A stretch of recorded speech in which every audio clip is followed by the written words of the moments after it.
یه لحظه صبر کن، نزن بعدی. ادامه ویدیو مراحل کار این باکس گل خوشگلو گذاشتم. اگر به هنر شمع‌سوزی علاقه‌مندی خوشحال میشم که با من همراه باشی. تقدیم به نگاه‌های قشنگتون. صبحمو با یه ماچای خیلی بدمزه فندقی شروع کردم که اصلا خوشم نیامد. قید ماچا رو زدم. اینجا پارافین رو ذوب کردیم، داخل قالب‌ها ریختیم و منتظر شدیم که خودشونو بگیرن.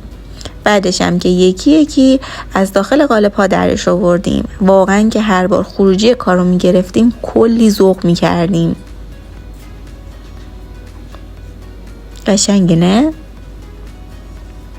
اینم از گل دورنگ پیونی قشنگمون که انتهای فتیله رو کوتاه کردیم و چند تا از این گلا درست کردیم و انتهاشو با سیخ چوبی فیکس کردیم و کنار هم داخل باکس گذاشتیم. اینم از خروجی کار.